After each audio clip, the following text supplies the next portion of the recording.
word sorry. We always say this word. Yep. It means the meaning that's behind all this. It is actually regret. We regret something's happening.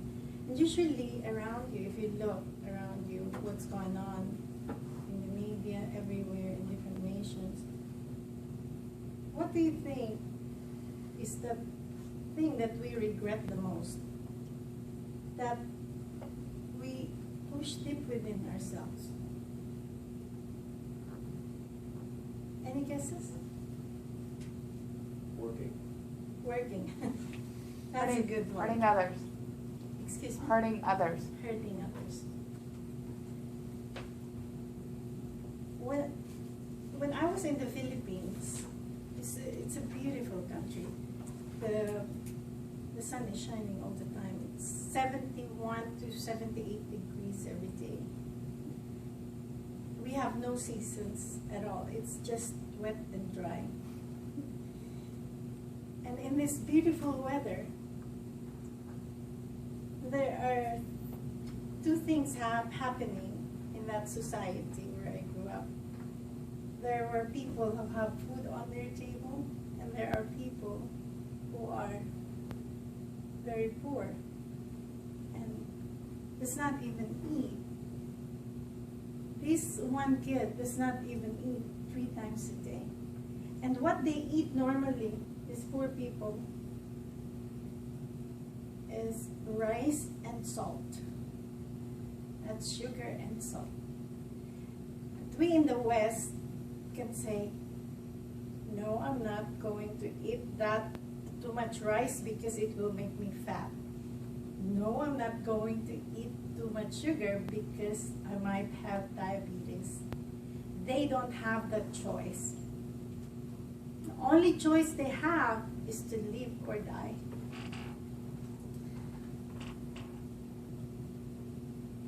After I saw this thing, I pushed it deep within myself.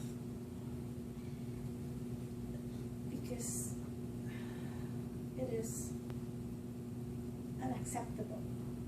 It is not the humanity that I want, that I want to be part of. But it does exist, and did exist at that time. And so, when everyone is playing, I would sit in one corner. I would watch them play, and I would say, I'm sorry, I cannot laugh with you. There is something wrong. I don't know what it is. But what I do know is that some people are suffering and some people are laughing, and there is something wrong. And so I grew up like this. I went to elementary, and I forgot that there was a problem. Why? Because I saw this young boy.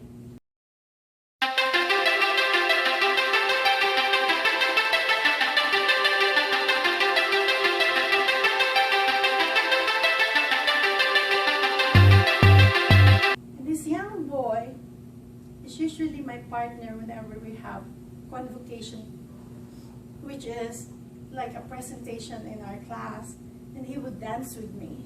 And I was like, he's my crush, you see? And so he would hold my hand, and when he held my hand, it was like as if I was in ecstasy. That was when I was young. And so we danced, and we danced, and we danced, and I forgot that there was a problem. And so when I became an adult, I met my dream boy. And during our prom, he danced with me. He looked at my eyes, I looked at his, and as if time stood still. And I was like, I was the only woman there, and he was the only man. And we got married after that, and had 3 kids. And I forgot that there was a problem. I pushed it deep within myself. But there was a point in my life where I had been through so many relationships, 4 marriages. And it was at the time when someone knocked at my door. Guess who this would be? The unexpected visitor, cancer. It was 4th stage cancer.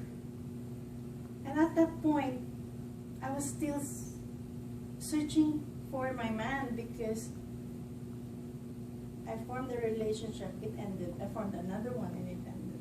I formed another one. But this time I was in my 4th marriage. And at that time, that cancer knocked on my door. I was a raw vegan and I was all happy and healthy. I had not been to the doctor for 20 years at all. And I just collapsed. No relationships. I tried my best, but I failed. What could be wrong? So I looked and I thought, and alone in my room, in that darkness, I realized I put my shoes into the shoes of cancer. And I saw myself multiplying and multiplying and multiplying. And I thought, this is me. This is exactly what I was doing. I was trying to multiply myself and trying to make me more. Trying to run away from that lack which existed, which I tried to push within myself. And I realized what the message was. The message was, look, stop and look what you're doing. You're running away from the problem. And so I looked and I felt, and I said, I'm sorry. I wasn't listening.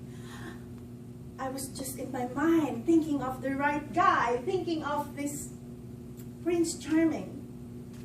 I lost track of who I am as that grass that is here. And it was like as if it's saying, you are here. You are part of all that is here. Why do you want to be more? Why are you so sorry? And so I looked and I said, I cannot just feel sorry for myself. It is the inequality in the society, and it is the alignment of my physical, mental, and social well-being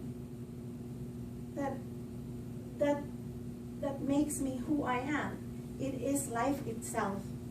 And so I have to stand up and wake myself up to that truth.